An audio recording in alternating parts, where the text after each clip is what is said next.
আমাদের সামনে কারি সাহেব তেলাওয়াত করলেন বুখারী শরীফ প্রথম খণ্ডের সর্বশেষ বাব, যেটা পৃষ্ঠা হিসাবে আমাদের পৃষ্ঠা হিসাবে 562 পৃষ্ঠা,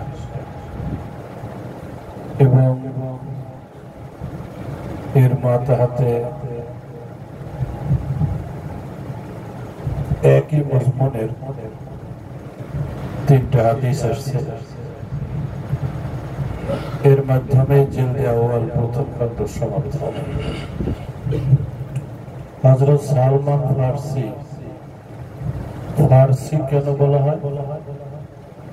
কারণ ফারেস বর্তমান যেটাকে ইরান, সেই এলাকার অধিবাসী, এবং উনি নিজেই বলে আমার বাড়ি হলো রামা হরমুজ, এখানে আমার বাড়ি। ওনার সংক্ষিপ্ত জীবনী, ওনার বাবা একজন বহুত বড় জমিদার এবং ধর্মীয় ভাবে একজন গুরু ছিলেন, অগ্নি পূজক ছিলেন, আগুন পূজা করতেন। অনেক ধনাঢ্য পরিবারের সন্তান সালমান ফারসি। আশেপাশে অনেক, তখন ইসলাম আসে নাই, ইসলামের অনেক আগের ঘটনা। তখন আশেপাশে অনেক খ্রিস্টান ছিল, এবং তখন মাযহাবে ঈসাবি এটাই ছিল সঠিক ধর্ম, হক ধর্ম। পাদ্রীদের গির্জাও ছিল। তো সালমান ফারসির বাবার আশঙ্কা ছিল যে যদি সে বাহিরে যায় তাহলে ওই খ্রিস্টানদের থেকে আকৃষ্ট হয়ে না খ্রিস্টান ধর্ম গ্রহণ করে। এই জন্য সে একা একা তাকে বের হইতে দিত না, বাড়িতেই রাখত, আর বাহিরে গেলে তখন নিজের সাথে নিয়ে যেত। একবার তার বাবা, এপাশে জায়গা আছে তোমরা কত, ওইটাই কোনায় আসো। একবার ওনার বাবা বাইরে গেলেন কোনো কাজে, বাধ্য হয়েই তখন সালমান যুবক, তাকে দায়িত্ব দিয়ে গেলেন তার ব্যবসা, তার কৃষিকাজ ইত্যাদি ইত্যাদি দেখার জন্য। সালমান ফারসি উনি সেই দায়িত্ব পালন করতে যাচ্ছেন, প্রতিমধ্যে দেখেন একটা ছোট্ট একটা ঘর, সেখানে একজন রাহেব সে ইবাদত করে। তো ওনার ওই তার আচরণ, তার ভাব সাব দেখা সালমান ফারসির খুব ভালো লাগলো। যেখানে বাঘের ভয় সেখানে রাত পোহায়, একটা কথা আছে না? তো উনি দাঁড়ায় দাঁড়ায় ওইখানে, তারা ইনজিল পড়তো, সেই ইনজিল শুনতো, মানুষকে নসিহত করতো, উনি বাহিরে দাঁড়ায় দাঁড়ায় শুনতেন। আস্তে আস্তে উনি প্রত্যেক দিন ব্যবসার বাণিজ্য দেখার নামে আইসা ওই পাদ্রীর ওখানে সময় কাটিয়ে চলে যেত। করতে করতে পাদ্রীর ভক্ত হয়ে এক পর্যায়ে সে খ্রিস্টান হয়ে গেলেন, ঈসাই হয়ে গেলেন। ওটাই সহি মাযহাব ছিল তখন। তখন তার বাবা অনেক চেষ্টা করছে, জানতে পেরে শিকল দিয়ে আটকায় রাখছে, বাড়ির ভিতরে আটকায় রাখছে, মারপিট করছে, সবকিছুই করছে, কিন্তু উনি হক ধর্ম থেকে বিচ্যুতি ওনার হয় না। পরে এক সুযোগ পায়া উনি পালায় চলে আসছে বাড়ি থেকে। সব অর্থ সম্পদ সবকিছু ত্যাগ করে শুধু দ্বীনে হকের তালাশে উনি বের হয়ে গেছে। এক রাহেবের কাছে যে থাকতেছেন, আল্লাহর এমন ইচ্ছা উনি যে রাহেবের কাছে যান সে বেশি দিন বাঁচে না, কিছুদিন পর মরে যায়, আল্লাহর কুদরত। তো যখন তার মরণের অবস্থা হয় তো সালমান জিজ্ঞেস করেন যে হযরত, আপনি তো চলে যাচ্ছেন, তো আমার ওসিয়ত করেন আমি আপনার পরে কার কাছে যাব, কার সোহবতে থাকবো, কে হকের উপরে আছে। তখন ওই রাহেব আর একজন রাহেবের নাম বলে দেয়। তখন সালমান ফার্সি সেই রাহেবের কাছে যান। এভাবে যেতে যেতে অনেক দূর চলে আসছে। এক পর্যায়ে অনেক রাহেব পরিবর্তন মারা গেছে। এক পর্যায়ে আর এক রাহেব উনি ইন্তেকাল করতেছেন। সালমান ফার্সি জিজ্ঞেস করলেন যে হযরত, আপনি তো বিদায় হয়ে চলে যাচ্ছেন, আমার কি উপায় হবে, আমি কার কাছে যাব? ওই রাহেব বললেন, এখন এই পৃথিবীতে হকের উপরে কেউ নাই। তোমাকে যে আমি বলবো যে অমুক জায়গায় যাও, সেরকম কেউ নাই। এখন আখিরি জামানার নবীর আবির্ভাবের সময় হয়ে গেছে। তো বললেন যে সেটা কিভাবে, কোথায়, একটু আমাকে বলেন। বলেন তার আগমন হবে আরবে, এবং যে এলাকায় আগমন হবে সেখানে প্রচুর খেজুর গাছ থাকবে। আর ওই নবীর তিনটা আলামত আছে। একটা হলো উনি সদকা খান না, নম্বর 2 হাদিয়া হইলে খান, নম্বর 3 তার পিঠে 2 বাহুর মাঝে পিছনের দিকে মাহরে নবুয়ত আছে। এই তিনটা হলো আলামত। এদিকে সালমান ফার্সি এটা শুনা, তখন এটা সিরিয়ার ঘটনা। ওখান থেকে একটা কাফেলা যাচ্ছিল আরবের দিকে। তখন উনি শুনছেন যে আরবের দিকে যাচ্ছে। তখন সে রওনা, তাদের সাথে বলছেন যে ভাই, আমি আরবের দিকে যাব, এই আমার হালাত, তো আমার তো কাফেলা নাই, তোমাদের কাফেলার সাথে আমাকে নিয়ে নাও, নইলে তোমরা ভাড়া টাড়া চাও দেব। মগর ওই কাফেলা ওরা বদমাশ, ওরা ওয়াদিউল কুরা একটা এলাকার নাম এখনো আছে, সেখানে নিয়ে সালমান ফার্সিকে ইহুদির কাছে বেচে দেন। এই একজন বিক্রি করছে, সে আর একজন বিক্রি করছে, আর একজন, এরকম 10 মাওলা তার পরিবর্তন হয়েছে। কপাল কি করবে, উনি মালিকের, ওনার মনিবের খেদমত করে যাচ্ছে।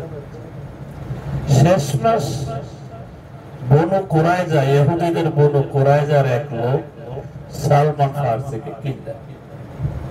তো কেনার পরে সে যখন নিয়ে আসছেন, তো নিয়ে আসার পর এখন দেখতেছে যেখানে তো অনেক খেজুর বাগান।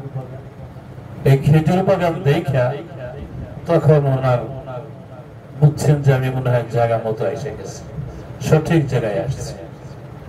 পরে উনি ওখানে খুশি যে আমি সঠিক, যেমন উস্তাদ যে জায়গার কথা বর্ণনা দিচ্ছেন সবই তো একে একে মিলা যাচ্ছে, তো এখানেই আমি থাকি। উনি এইভাবে থাকতেছেন আর খেজুর গাছের কাজ করতেছেন, বাগানের কাজ দিচ্ছেন মনিব তাকে, বাগান চর্চা। খেজুর গাছের উপরে খেজুর গাছ সাফ করতেছেন, ঠিক এই মুহূর্তে আওয়াজ শুনতেছেন মদিনায় হইচই যে যা নবী, যা নবী, যা নবী। ওনার কান খাড়া হয়ে গেছে, রে আমি তো এই নবী নবী শুনতেছি, এর তালাশি তো আমি আল্লাহ আমাকে নিয়ে আসছি। তো খুব খেয়াল করে শুনছেন।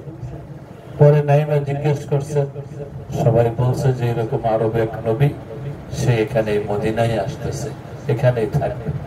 সালমান ফার্সি ভীষণ খুশি হলেন। উনি একদিন ওনার খেজুরের বাগান থেকে কিছু খেজুর একটা বর্তনে করে নিয়ে একটা বড় একটা খাঁচায় খেজুর কথা করে নিয়ে আল্লাহ রসুলের খেদমতে গেলেন। আল্লাহ রসুল জিজ্ঞেস করলেন, কিসের খেজুর? সালমান ফার্সি বললেন, সদকার খেজুর। আল্লাহ রসুল যারা গরিব সাহাবায়ে কেরাম ছিলেন, আসহাবে সুফফা, তাদেরকে বললেন, খাও তোমরা, সদকার খেজুর, আমি খাইতে পারি না, আমার জন্য সদকার খেজুর খাওয়া নিষেধ। সালমান ফার্সি বলল, এক বুঝে মনে একটা তো পেয়ে গেল। আবার একদিন আবার ওরকম খেজুর নিয়ে আসলেন। আল্লাহ রসুল জিজ্ঞেস করলেন, কিসের খেজুর? বলেন, হাদিয়া। আল্লাহ রসুল খাইলেন, সাহাবায়ে কেরামদেরকে খাওয়াইলেন। তখন বললেন, দুইটা তো আলামত পায়ে গেল। এখন 3 নম্বরটা, এটা কিভাবে দেখি? আল্লাহ রাসূল তো চাদর গায়ে দেওয়া। সালমান ফার্সি বারবার ঘুরে ঘুরে পিছনের দিকে তাকান, আবার উঠে পিছনের দিকে যান। আল্লাহ রাসূল বুঝছেন যে সালমান ফার্সি সে আবার মহরে নবুয়ত দেখতে চায়। আল্লাহ রাসূল পিঠ থেকে চাদর তুলে হযরত সালমান ফার্সি সে মহরে নবুয়ত দেখা তিনি ওটা আলামত দেখলো। তখন আল্লাহ রাসূল সাল্লাল্লাহু আলাইহি ওয়াসাল্লামের কাছে ইসলাম গ্রহণের জন্য অনুরোধ করলো। আল্লাহ রাসূল তাকে মুসলমান বানায় দিলেন।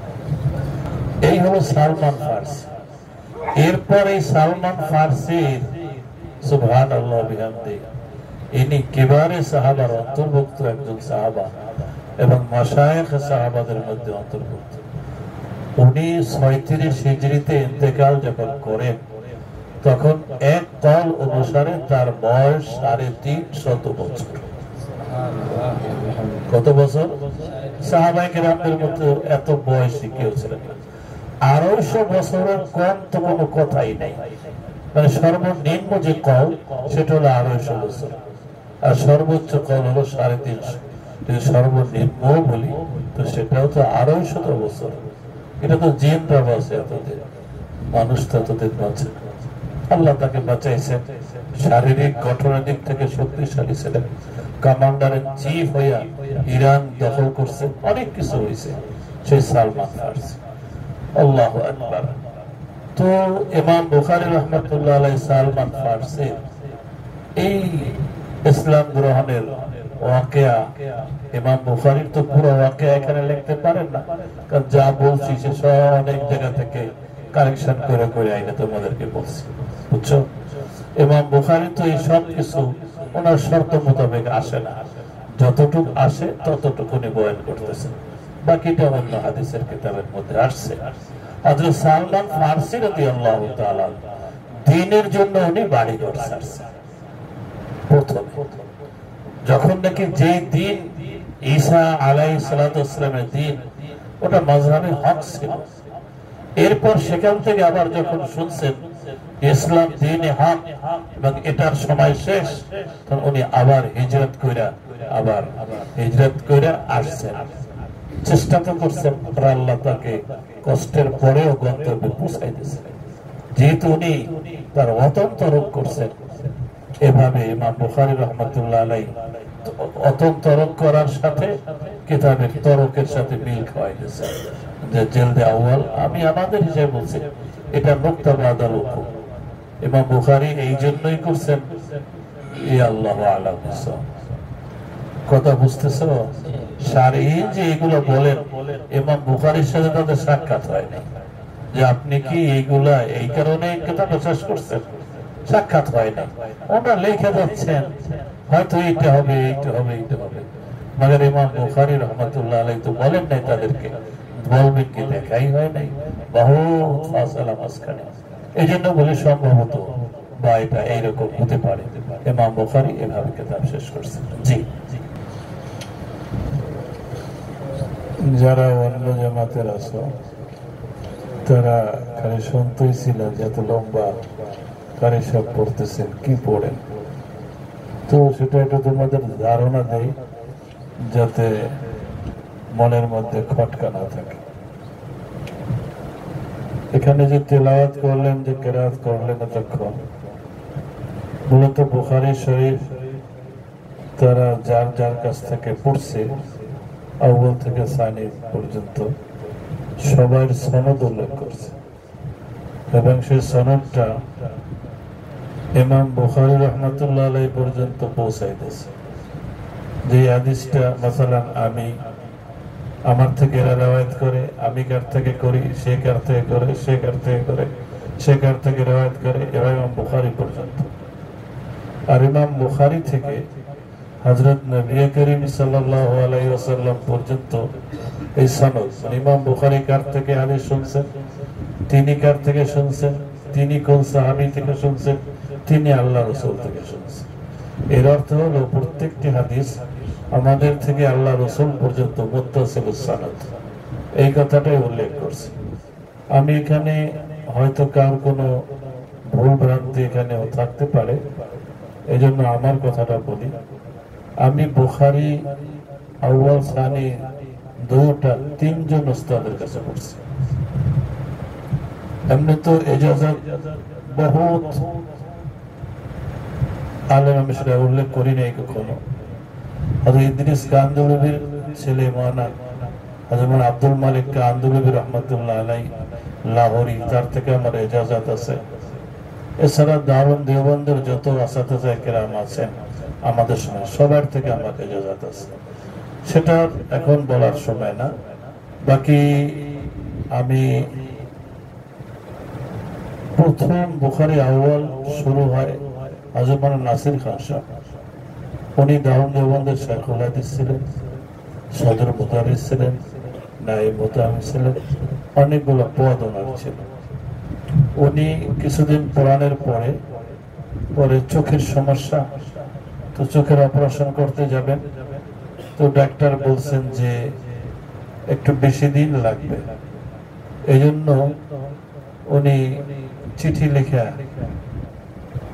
নাসির খান সাহেব চিঠি লিখছেন, চিঠি মানে একটা কাগজে লিখছেন এবং হুকুম করছেন মুফতি সাইদ সাহেবকে যে আমি আসা আগ পর্যন্ত তুমি এইটা পড়াও। তো সেই সুবাদে আমরা প্রথম খণ্ডের অধিকাংশটাই মুফতি নাসির খান সাহেবের কাছে পড়ছি। হুজুর আবার সুস্থ হয়ে আসার পর আবার বাকি অংশ তার কাছেই পড়ছি।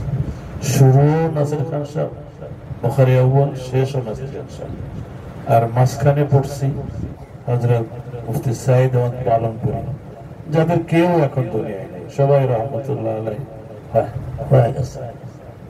দ্বিতীয় খণ্ড ইত্তেফাকান আমি হযরত আব্দুল্লাহ আজমে নওয়ারুল্লাহ মাহমুদের কাছে পড়ছি। আর যে অংশটুকু আমি এখন পড়ানোর জন্য কারি সাহেব পড়ছেন, দ্বিতীয় খণ্ডর 129 পৃষ্ঠা ব্যাপী দ্বিতীয় খণ্ড শেষ হয়। তো সেই শেষ বাবটা, এই অংশটুকু পড়াইছেন মুফতি নুরুল আমিন সাহেব। মুফতি নুরুল আমিন সাহেব এই জিলদে সানি আমার কাছে পড়ছেন প্রথম। এরপরে উনি এবার দেওবন্দে চলে গেছেন। দেওবন্দে যে আমি যার কাছে পড়ছি মুফতি নুরুল আমিন সাহেব সেই হুজুর কাছে আবার পড়ছি, অর্থাৎ আব্দুল্লাহ আজমের কাছে। তো এবারে তো সে আর আমার সনদটা এখন দ্বিতীয়তে এবারে সমান সমান হয়ে গেছে মুফতি নুরুল আমিন সাহেবের। আবার আমার ছাত্র বটে, আমার কাছে পড়ছে এই জিলদে সানি। তো এই হলো সনদ। এইটাই এতক্ষণ একটু তেলাওয়াতের সুরে অনেক সময় লাগে এটা তেলাওয়াত করছে। এই ছিল মোলাক্কাস কথা। ইমাম বুখারী রহমতুল্লাহ আলাইহি ওনার ব্যক্তিত্ব সম্পর্কে আলোচনার সময় এখন না, সেটা শুরু হয়ে গেছে। উনি কিতাব শুরু করছেন আবার শেষ করছেন বড় আজীব আন্দাজে। তার আগে আমি বাবের উপরে একটু কথা বলি। ইমাম বুখারীর এই বাবের মাকসাদ কি এটা জানতে হয় সংক্ষেপে। দুইটা মাকসাদ ইমাম বুখারী এই বাবটা কায়েম করছে। কয়টা মাকসাদ? দুইটা। নম্বর 1, এই কথা বোঝানোর জন্য যে মানুষের যে যত কিছু কারনামা আছে, আমল আখলাক যা কিছু আছে, আমল যা কিছু মানুষের করণীয় বর্জনীয় যে বিষয়গুলো আছে, আল্লাহ যেটা হিসেব, সর্বশেষ কাজ হলো মানুষের ওজন। সর্বশেষ কাজ হলো, সর্বপ্রথম কাজ হলো ঈমান, আর সর্বশেষ কাজ হলো মিজান। তো সেই কথাটা বোঝানোর জন্য ইমাম বুখারী মিজানের বাবটা সর্বশেষ কায়েম করেন। এবং আহাম মাকসাদ ইমাম বুখারীর রাদ্দুন আলাল মুতাজিলা। তোমরা জানো কিতাবুত তাওহীদ ওয়া রাদ আলাল জাহমিয়া, এই থেকে কিতাব শুরু হয়েছে। তো সেখানে ইমাম বুখারী মুরজিয়া, জাহমিয়া, মুতাজিলা এদের রদ করে আসতেছেন। বিভিন্ন প্রত্যেকটা বাবে হাদিসে উনি কারো না কারো রদ করতেছেন। যেমন নাকি ইমাম বুখারী কিতাবুল ইলমেও অনেক কিছু বলছেন। তো এখানেও সেইটা বলতে বলতে ইমাম বুখারী রাহমাতুল্লাহ আলাইহি মুতাজিলা রদ করছেন। মুতাজিলাদের মাসলা ও আকীদা কি? তাদের আকীদা বিশ্বাস হলো যে হাশরের ময়দানে ইনস ও জিনের কোনো আমল ওজন করা হবে না, এবং পাল্লা নামক কোনো জিনিস নেই, এটা হবে না, ওজন টোজন কিচ্ছু হবে না। যেখানে যে নসের মধ্যে কোরআন হাদিসে ওজনের কথা বলা হচ্ছে, মিজানের কথা বলা হচ্ছে, তার দ্বারা উদ্দেশ্য এবং মুরাদ হলো ইনসাফ কায়েম হবে। সরাসরি ইনকার করে দিল, মিজানের ইনকার করলো, পাল্লা তারাজুর আমল নামাতে ওজন করা হবে সেটার ইনকার করলো, সব ইনকার করে দিল। ইমাম বুখারী তাদের রদ করতে চাচ্ছেন আহলে সুন্নাত ওয়াল জামাতের পক্ষ থেকে, যে তোমাদের এই ভ্রান্ত মতবাদটা কোরআন বিরোধী, হাদিস বিরোধী, ইজমা বিরোধী, কিয়াস বিরোধী।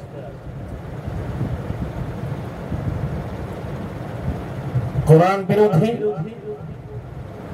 উনি প্রথমে বাবই কায়েম করেছেন, ওয়ানাদাউল মাওয়াজিনাল কিসতা লিয়াউমিল কিয়ামা। কোরআনের আয়াত এটা, এখানে পরিষ্কার ওয়ানাদাউল মাওয়াজিনাল কিসতা, ইনসাফের তারাজু আমি রাখবো কিয়ামতের দিন, লিহিসাবি ইয়াউমিল কিয়ামা। অর্থাৎ মিজান হবে, হিসাব নিকাশ জন্য মিজান কায়েম করা হবে, আমল নামা ওজন করা হবে।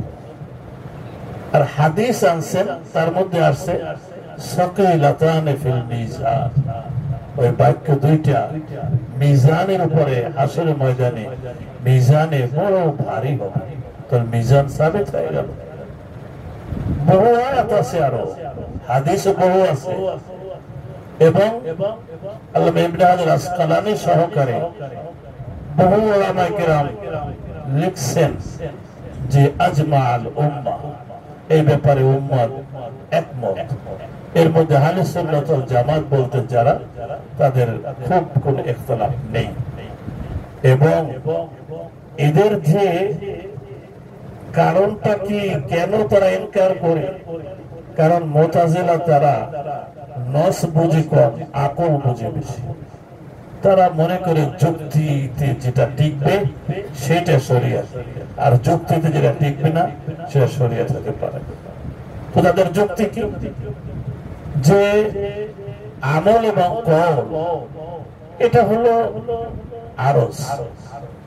আরজ বলে কায়েম বিল গায়েব। কায়েম বিল গায়েব অর্থাৎ যেটা ধরা যায় না, ছোঁয়া যায় না, দেখা যায় না। আমি কথা বলছি, আমার কথা কি কেউ দেখতে পাচ্ছ? তোমরা আমার কথা ধরতে পারবা, টাচ করতে পারবা? এই কথার রং কি কালো না সাদা দেখতে পারবা? এটা আরজ। ঠিক এরকম আমল, আমি এক নামাজ পড়ে আসলাম, এখন আমার নামাজটা দেখাও দেই ধইরা কি নামাজ পড়ছি। তাহলে যেটা নাকি আরজ, যেটা নাকি কায়েম বিল গায়েব, তো সেটা তাদের ওজন হয় কিভাবে? এই ছিল তাদের যুক্তি। কিন্তু আল্লাহ রাব্বুল আলামিন সময় পাস হয়ে যাচ্ছে, এখন সেটাকে এত মানুষের ঈমান দুর্বল হয়ে যাচ্ছে, এই জন্য আল্লাহ সহজ করে দিয়েছে, বুঝতে সহজ করে দিয়েছে। কিভাবে? যে বর্তমানে আরজ মাপার যন্ত্র মানুষে আবিষ্কার করেছে। যেমন একেবারে সাধারণত অধিকাংশ ঘরের মধ্যে থার্মোমিটার আছে। থার্মোমিটার দ্বারা গরম মাপা হয়, জ্বর কতটুকু, 98 না 99 না 100 না 103 না 4, গরম মাপার যন্ত্র থার্মোমিটার। আর বর্তমানে যেটা বড় মোবাইল আছে, সে মোবাইল টিপলেই বের হয় যে এখন ঠান্ডা কতটুকু আর গরম কতটুকু, সব বোঝা যায় হাতের মধ্যে। তো একটা মানুষ হইয়া যদি আরজকে ওজন করার যন্ত্র বানাতে পারে, তাহলে আহকামুল হাকিমিন কাদের মুতলাক রব্বুল আলামিন আল্লাহ কি সেই যন্ত্র বানাতে পারবেন না? লিহাজা তোমাদের যুক্তিও কোনো সম্পূর্ণ ভুয়া, এই যুক্তি অচল। তো যুক্তিতে বলে ওজন করা যায়, ইজমা বলে ওজন হবে, হাদিসে বলে ওজন হবে, কোরআন বলে ওজন হবে। বলবো ওজনু ইয়াউমা ইযিনিল হক, কোরআনে বলতেছে فأما من ثقلت موازينه فهو في عيشة راضية وأما من خفت موازينه فأمه هاوية। কত আয়াত আছে, মুতাজিলা সব আয়াতকে তাবিল করে। আরে বাবা, যদি নাকি হাকিকাত যদি নাকি মুতাআজ্জার না হয় তো মাজাজি মানের দিকে যাব কেন? এটা তো উসুলি কথা। হাকিকাতে যখন মুরাদ নেওয়া যাচ্ছে তুমি তাবিলের দিকে যাচ্ছ কেন? কি প্রয়োজন? এটা তো যারা নাকি উলামায়ে কেরাম তাদের কানুনের খেলাফ।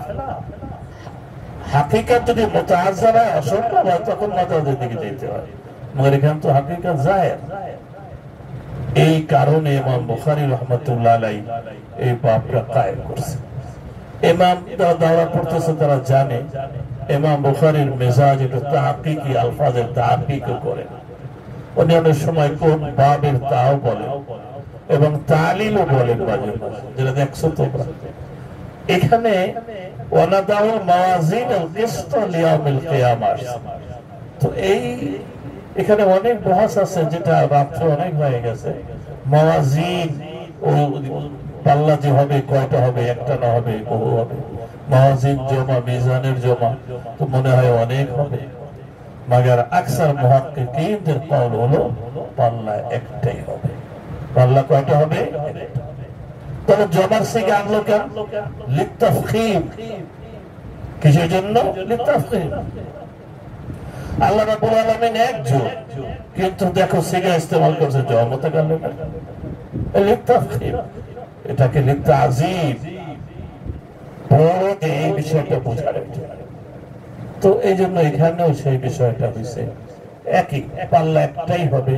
হাদিস এবং কোরআনের দ্বারা এইটাই বেশি জাহের। দ্বিতীয় কিসত শব্দ আসছে, কিসতুন কাসাতা ইয়াকসিতু, মনে রাখবেন কোন বাদ থেকে আসলো? জরাবা ইয়াজরিবু। এই জরাবা ইয়াজরিবু মাসদার যদি কিসতুন বিকাসরিল কফ আসে, কিসতুন, তাহলে তার মানা আসে একটা। আর যদি কাসতুন হয় তার মানা আসে একটা। কি মানা আসে? বিকাসরিল কফ আসে কিসতুন, মানা হল আদলু, আদলু ইনসাফ। আর যদি বিফাতিল কাফ কাসতুন হয় তো মানা হল জুলম, আদলের বিপরীত যেটা সেটা।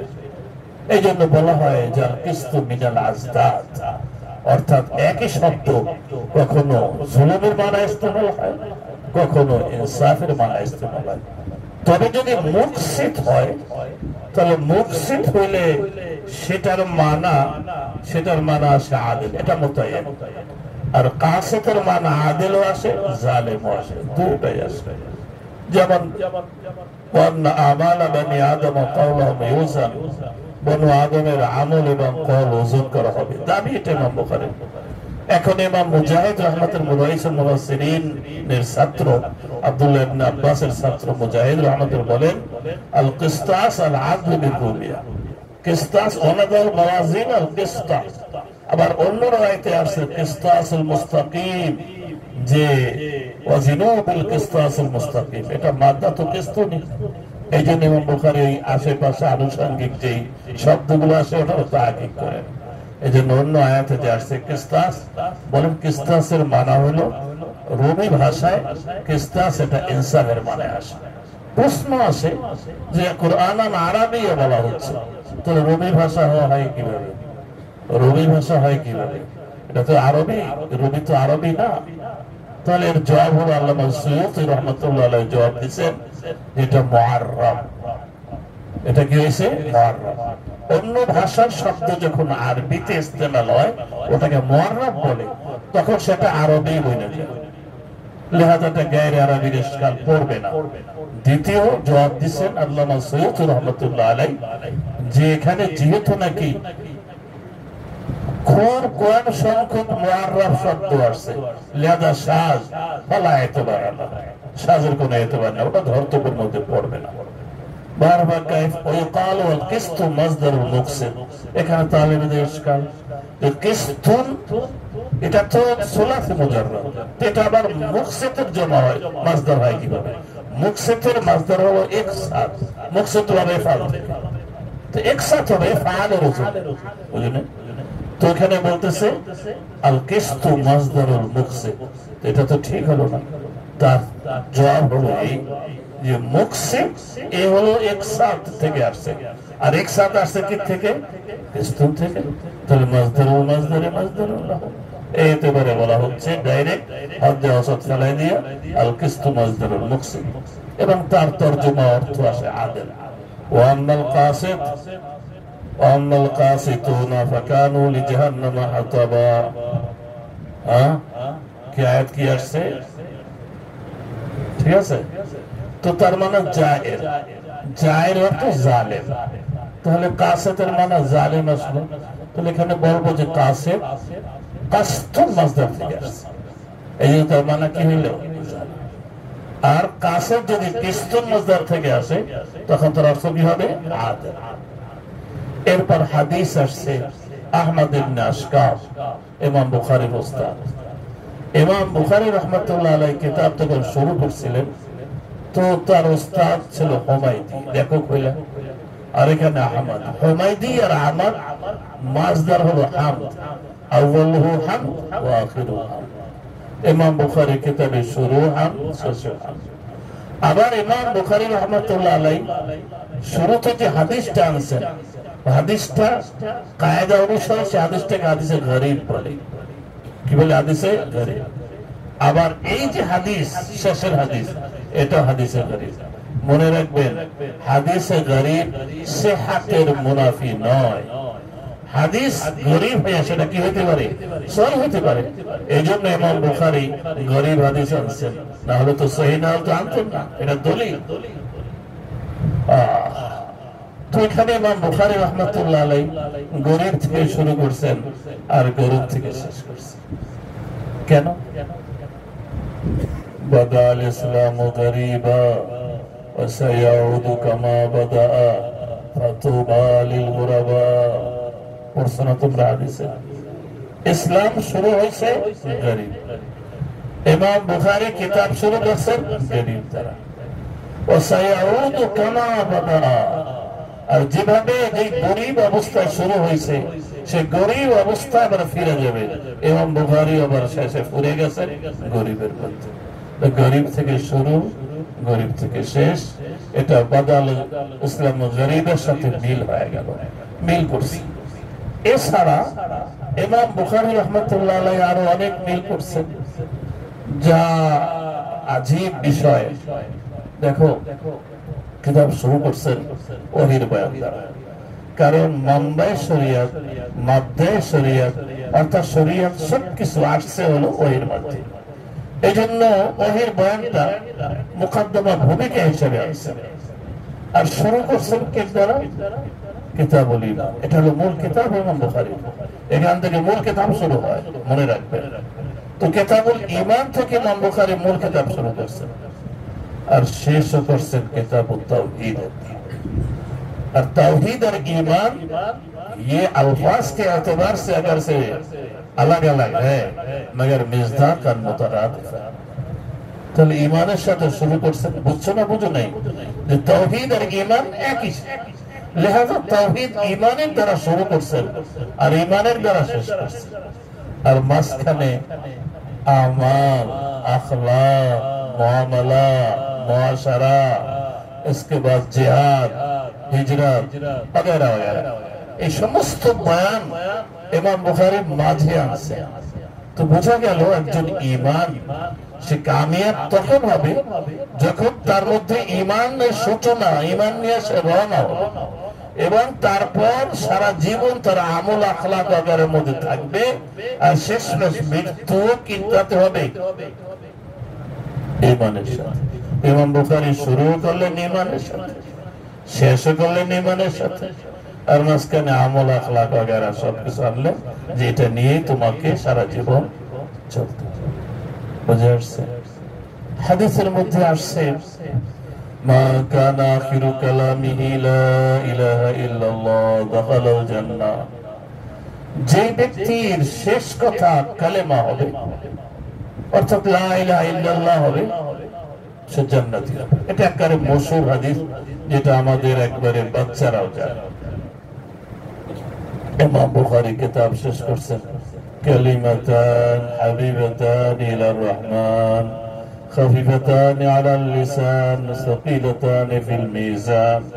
এইসব বলে না মূল বক্তব্য সুবহানাল্লাহি ওয়া বিহামদিহি সুবহানাল্লাহিল আযীম।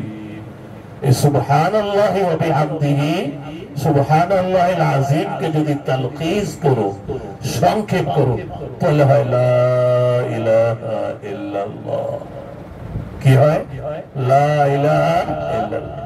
এখানে তানজিহ আছে, তানভীহ আছে, বুঝা আসছে? তানজিহ লা ইলাহা ইল্লাল্লাহ তানভীহ, সুবহানাল্লাহ তানজিহ ওয়া বিহামদি তানভীহ। লিহাযা সুবহানাল্লাহ বিহামদির মধ্যে লা ইলাহা ইল্লাল্লাহ।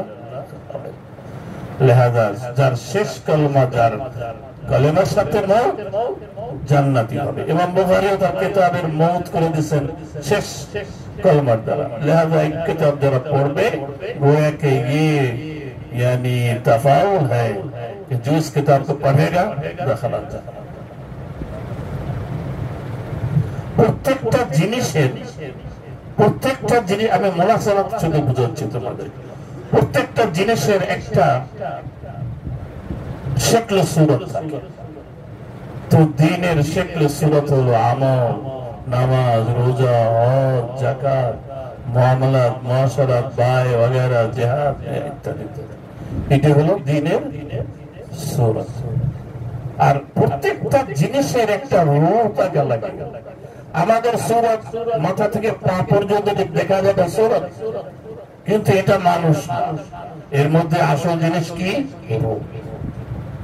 এই জন্য ইমাম বুখারী রাহমাতুল্লাহ আলাইহি রূহের বয়ান করছেন শুরুতে, ইন্নামাল আমালু বিন্নিয়াত। মূল কিতাবের আগেই কিন্তু এটা জিকির করছেন। আমরা তাওজীহ করে আসছি যে সবাই নিয়ত বিশুদ্ধ করার জন্য ইন্নামাল আমালু বিন্নিয়াত, এটাও ঠিক। মগর আজকে অন্য তাওজীহ শুন, যে একটা শেখা সূরত, এর আগে হলো যে রূহ বয়ান। আগে রূহটার সবচেয়ে আহাম, লিহাযা রূহ বয়ান করলেন ইখলাসের বয়ান। দ্বীনের রূহ হলো ইখলাস, ইন্নামাল আমালু বিন্নিয়াত। এরপর আসে শেখল সূরত, সেটা একবারে এই বাবের আগ পর্যন্ত সে শেখল সূরত আসছে। এরপর আসে একটা জিনিসের, যখন মানুষ মেহনত করে তো তার রেজাল্ট চায়, সামারাত চায়। যেমন একজন কৃষক, সে কাজ করছে, মেহনত করছে, জমিন চাষ করছে, বীজ বপন করছে, ঘাস বাঁধছে, পানি দিছে, সবকিছু দেওয়ার পরে সে তার সামারা কি? ফসল কাটবে। কি করবে? ফসল কাটবে। ফসল কাটাটা সবাই লাস্টে ওর অপেক্ষায় থাকে। ওইটা হওয়ার পরে খুশিতে সে বাড়ি নাচতে নাচতে বাড়ি চলে আসে যে আমার ধান ঘর ভরে গেছে। গমের এলাকার লোক যারা, তারা তো বলবা যে গমে, ভুট্টার এলাকার লোক বলবা ভুট্টে আমার বাড়ি ভরে গেছে। ইমাম বুখারীও সর্বশেষ উনি সামারা আনলেন। সেটা কি? তুমি যা কিছু করতেছো ওটা মিজানে। যদি তোমার আমল যদি নেক হয় তাহলে আর যদি তোমার আমল যদি হালকা হয়, নেক আমল না থাকে, ঠিকানা হবে বুঝতেছো? তো লিহাযা ইমাম বুখারী রাহমাতুল্লাহ আলাইহি শুরু এবং শেষ এইভাবে। ইমাম বুখারী রাহমাতুল্লাহ আলাইহি, তোমরা জানো, যখন হযরত নবী করিম সাল্লাল্লাহু আলাইহি ওয়াসাল্লামের একটা ঘটনা, যেটা তোমাদের মশহুর, হযরত আব্দুর রহমান ইবনে আউফ রাদিয়াল্লাহু তাআলা আনহু একদিন ওমর ইবনে খাত্তাব রাদিয়াল্লাহু তাআলা ইশকাল করলেন, খুব কটাক্ষ করে কথা বললেন যে আপনি আমাদের মজলিসের শুরার মধ্যে এই আব্দুল্লাহ ইবনে আব্বাসের মতো যুবককে নিয়ে আসতেছেন। এখানে তো মুরব্বীদের মধ্যে শুরায় থাকবে, মুরব্বীরা, বয়সীরা, আসাবে বদর, আসাবে কি বলা হয় উহুদ, এইসব সাহাবা, বায়াতে রিজওয়ানের শামিল তারা। আপনি কোথায় একটা যুবক, একটা ছোট্ট একটা যুবক, বয়স কত 20 বছর হয় নাই, এরকম একটা বাচ্চাকে আপনি, বা 20 বছর 22 বছর হয়েছে, এরকম একটা বাচ্চাকে নিয়ে আসছেন, তাহলে আমাদেরও হচ্ছে যে বড় বড় ছেলেরা আছে, কাল থেকে আমরাও মজলিস শুরায় আমাদের ছেলেগুলো নিয়ে আসবো। কি বললেন?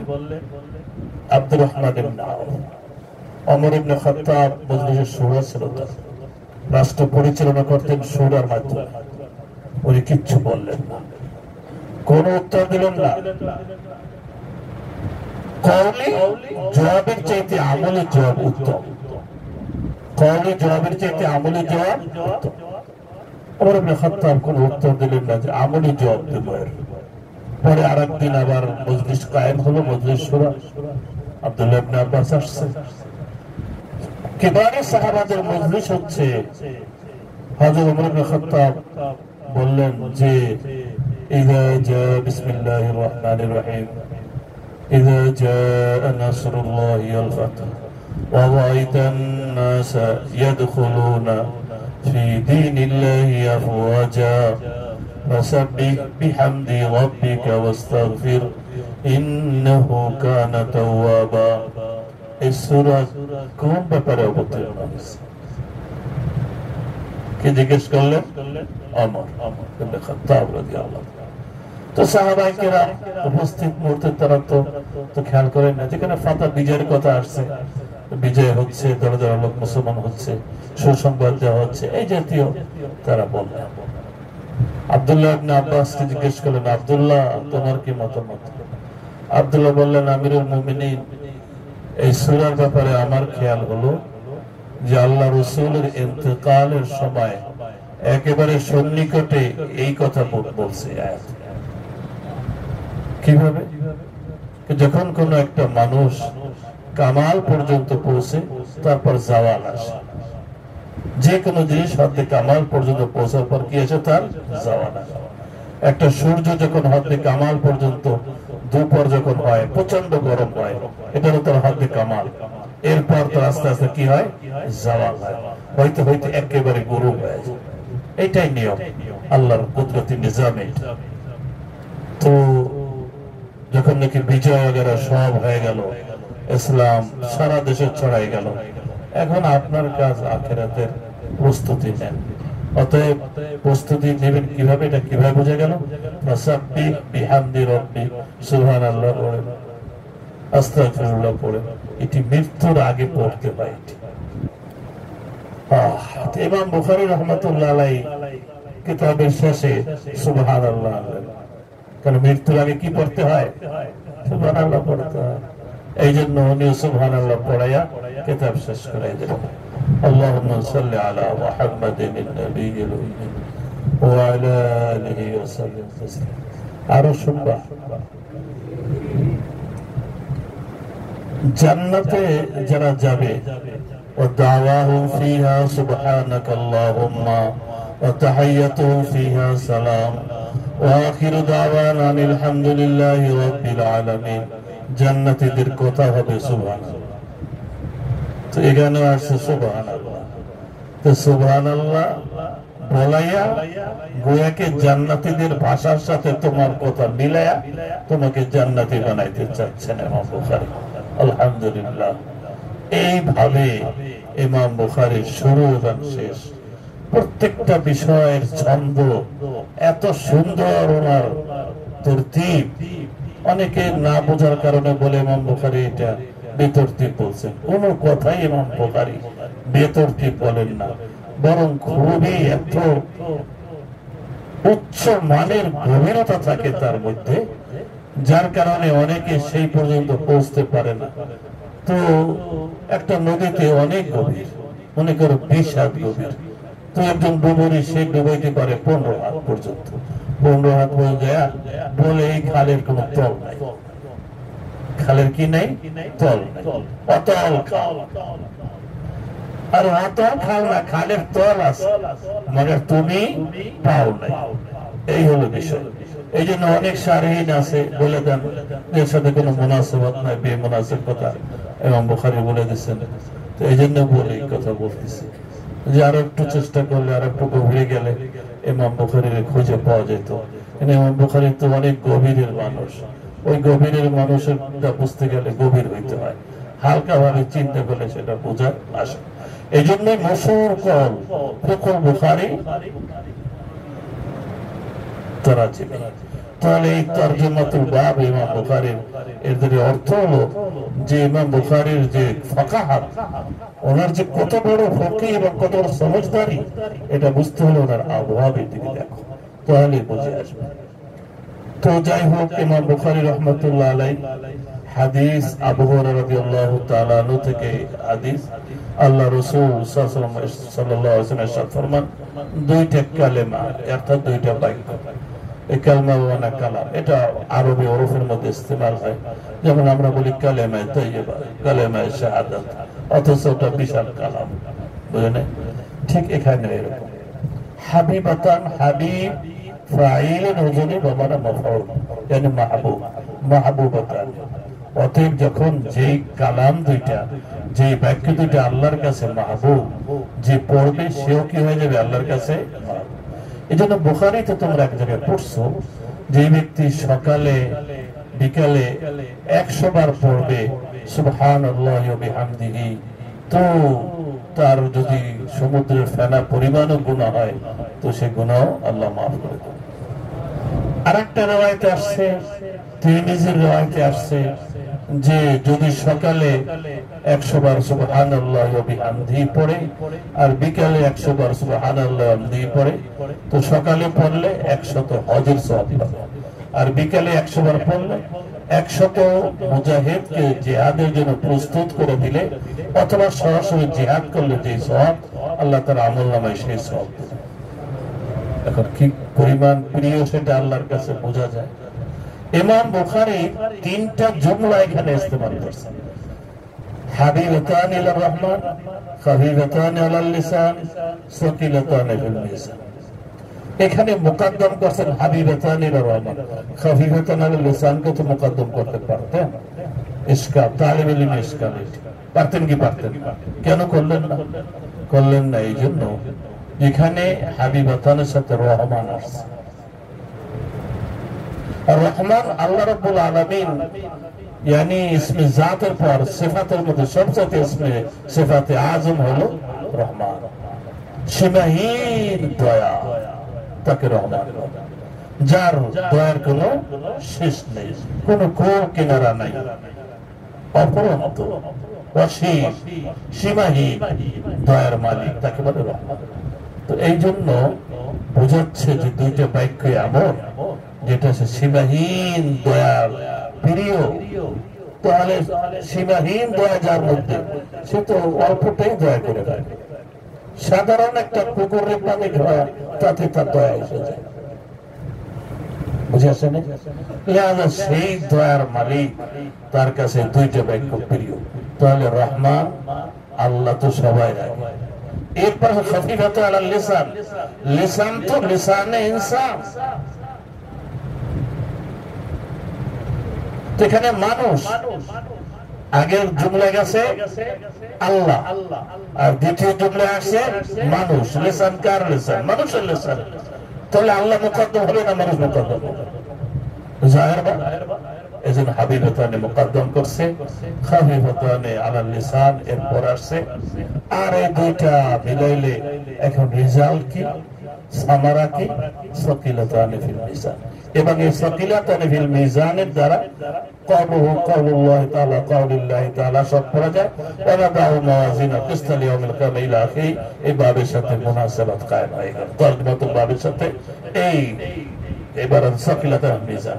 সেই বাক্য দুটো হলো সুবহানাল্লাহি ওয়া বিহামদিহি, সুবহানাল্লাহিল আযীম। আমাদের উচিত হবে, 12টা বেজে গেছে, আর লম্বা করতে চাচ্ছি না, আমাদের উচিত হবে যে আমাদেরকে এই কালমা এটা সুবহানাল্লাহি ওয়া বিহামদিহি, সুবহানাল্লাহিল আযীম, বেশি সময় লাগে না, জবানে খুব হালকা। আল্লাহ বলতেছেন, আল্লাহ রাসূল বলতেছেন, দুই হালকা, কোনো কঠিন কোনো শব্দ নেই। আবার মিজানে এত ভারী হবে যে মিজান ভরে যাবে। তিরমিজি সানির মধ্যে একটা ইবারত পড়ছো তোমরা, একটা হাদিস পড়ছো যে হাসরের ময়দানে এক লোক তার 99টা দফতর গুনার পাল্লায় দেওয়া হবে, নেকের পাল্লা খালি, তখন সে আল্লাহর কাছে বলবে যে আল্লাহ আর কোনো হিসাব নিকাশ দরকার নেই, আমার ডাইরেক্ট জাহান্নামে পাঠায় দেন। আমি তো বুঝতেই পারতেছি যে আমার হবেটা কি, তো দেরি করে লাভ কি, যে হবে সেটা এখনই করে। আল্লাহ বলবেন লা যুলমাল ইয়াওম, হাসরের ময়দানে জুলুম হয় না, তোমার আমল আছে। তো ছোট্ট একটা পর্চির মতো একটা আমল, সেটা নেকের পাল্লায় রাখা হয়, যেটা গুনার পাল্লার মোকাবেলায় দেখাই যাচ্ছে না, এরকম কোন তুলনাই হয় না, এত ছোট, এত কম, এত খাফিফ। কিন্তু যে এটাই পাল্লায় রাখা হবে, বাস ওই পাল্লা ভারী হয়ে যাবে, আর গুনার পাল্লা হালকা হয়ে যাবে। হালকা হয়ে পরে আল্লাহ তাকে মাফ করে দেবে, আল্লাহ তাকে মাফ করে দেবে। তাহলে দেখা গেল সাকিনাতানে ফিল মিজান, এই যে কালেমা। ওই বান্দা বলবে যে আল্লাহ কি এমন আমল যার কারণে এটা এত সকিল হয়ে গেল? আল্লাহ বলবেন তুমি ইখলাসের সাথে পড়ছিলে লা ইলাহা ইল্লাল্লাহ মুহাম্মাদুর রাসূলুল্লাহ, সেই কালেমার আমলে, যার কারণে 99 দফতরের এই বিশাল গুনার পাল্লা ভর্তি, গুনাহ ভর্তি পাল্লা, সেটা হালকা হয়ে গেল, আর কালেমার ওজন ভারী হয়ে গেল। এই জন্য সুবহানাল্লাহ বিহামদিহি সুবহানাল্লাহিল আযীমের মধ্যে কালেমা আছে, কালেমার মধ্যে মুখফি আছে। অতএব এখানে এর ওজন, এর চেয়ে কোনো বেশি ওজনের জিনিস নেই, বহুত সকিল হবে আসর ময়দানে। হয়তো এই আমলের কারণেই আল্লাহ রাব্বুল আলামিন তার নাজাতের ফয়সালা করে দেবেন। এই জন্য আমাদের এই আমল করা চাই। ইমাম বুখারী রদ করে দিলেন সব ভাবে, কোরআনের দ্বারা, হাদিসের দ্বারা, ইজমার দ্বারা এবং কিয়াসের দ্বারা। আল্লাহ রাব্বুল আলামিন আমাদের সকলকেও এই ফিরাকে বাতিলা থেকে হেফাজত করুক। এবং যারা উলামায়ে কেরাম আমরা, তোমরা হচ্ছ, তোমাদের দায়িত্ব হবে, ইমাম বুখারী যেমন তোমাদেরকে রাস্তা দেখাই দিচ্ছেন, যে বাতিল ফিরকার কখনোই দুনিয়ার কোন মোহ, দুনিয়ার কোন লোভ, দুনিয়ার কোন আকর্ষণে খবরদার বাতিল ফিরকার সাথে, যারা নাকি গুনাহগার, যারা নাকি বিদআতি, এই জাতীয় যারা, তাদের সাথে কখনোই সহযোগিতা বা তাদের মতন হবে না, বরং তাদের রদ করবে। উদউ ইলা সাবিলি রাব্বিক বিল হিকমা ওয়াল মাউইজাতিল হাসানা ওয়াজাদিলহুম বিল্লাতি আহসান। এরপর কি ফাইদাল্লাযী বাইনাহু ওয়া বাইনাকা আদাওয়া কান্নাহু ওয়ালিয়্যুন হামীম, এই হয়ে যাবে। এই জন্য সেভাবে তোমাদেরকে আহ্বান করতেছি এবং সেই ওসিয়ত করতেছি। আল্লাহ রাব্বুল আলামিন আমাদের সকলকে আমল করার তৌফিক দান করুন।